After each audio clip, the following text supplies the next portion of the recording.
Shalom, selamat pagi Bapak Ibu Saudara yang dikasihi oleh Tuhan Yesus Kristus. Puji Tuhan, pagi ini kembali lagi kita mau membaca dan merenungkan firman Tuhan. Saya mengajak Bapak Ibu, mari kita berdoa terlebih dahulu. Mari kita berdoa. Terima kasih Bapak yang baik. Kami bersyukur dan berterima kasih untuk anugerah dan berkat yang Tuhan berikan bagi kami. Sepanjang malam hingga pada pagi hari ini kami bisa bangun tidur kembali. Itu semua bukan karena kuat dan hebat kami, melainkan karena kasih Tuhan yang senantiasa menyertai dan memelihara kami. Pagi ini ada kesempatan sangat luar biasa. Kami mau membaca dan merenungkan firman-Mu. Tolong buka hati dan pikiran kami, supaya firman yang kami renungkan kami dapat mengaplikasikan dalam hidup kami. Di dalam nama-Mu Bapa kami sambut firman-Mu penuh dengan ucapan syukur. Haleluya. Amin. Injil Yohanes pasal 16 ayat 21 dan 22. Seorang perempuan berduka cita pada saat ia melahirkan. Tetapi sesudah ia melahirkan anaknya, ia tidak ingat lagi akan penderitaannya, karena kegembiraan bahwa seorang manusia telah dilahirkan ke dunia. Demikian juga kamu sekarang diliputi duka cita, tetapi aku akan melihat kamu lagi dan hatimu akan bergembira, dan tidak ada seorang pun yang dapat merampas kegembiraanmu itu daripadamu. Tema yang akan kita renungkan bersama yaitu bersama Yesus duka citamu akan menjadi sukacita. Bapak Ibu Saudara yang dikasihi oleh Tuhan Yesus Kristus, pernahkah kita melihat perjuangan seorang ibu dalam melahirkan anaknya? Ketika melihat perjuangan dan rasa sakit yang dialami oleh ibu tersebut, pasti kita menitikkan air mata. Memang perjuangan yang dilakukan ibu untuk melahirkan adalah perjuangan hidup atau mati. Karena kalau si ibu tidak tahan, bisa lain ceritanya. Akan tetapi anehnya, ketika sang ibu mendengar tangisan bayi yang baru lahir, rasa sakit bersalin itu seakan lenyap, tertelan oleh sukacita dan kegembiraan yang tidak terkatakan. Hal inilah yang nantinya akan dirasakan oleh murid-murid Yesus.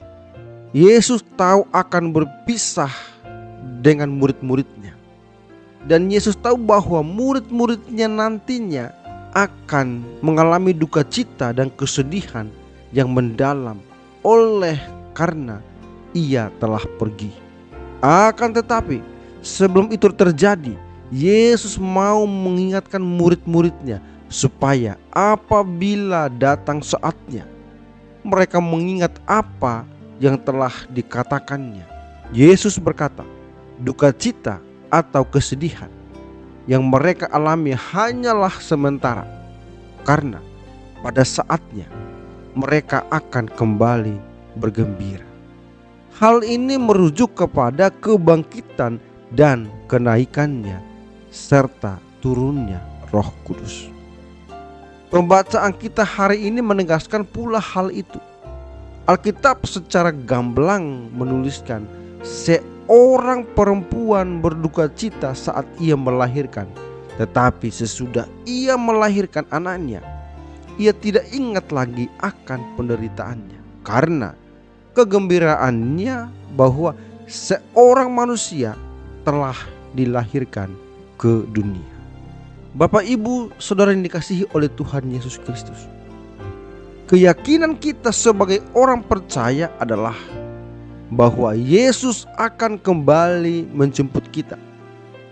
Duka cita karena kepergiannya akan digantikan dengan sukacita saat ia datang.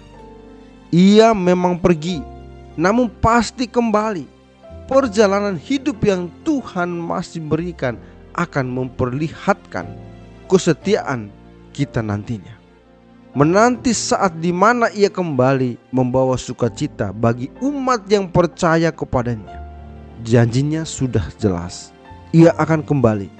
Karena itu, percayalah bahwa sukacita yang abadi telah dipersiapkannya untuk kita, umat yang percaya kepadanya, bahwa duka cita akan diganti dengan sukacita yang abadi. Dalam hidup ini tentu kita pernah mengalami pergumulan hidup yang cukup berat, bahkan dapat membuat kita menangis atau bersedih. Akan tetapi ingatlah perkataan Yesus, kesedihan atau duka cita yang kamu alami hanyalah sementara. Tuhan tidak mau umatnya larut dalam kesedihan. Oleh karena itu, kita sebagai pengikut Kristus, seberat apapun kondisi yang kita alami, tetaplah memandang jauh ke depan.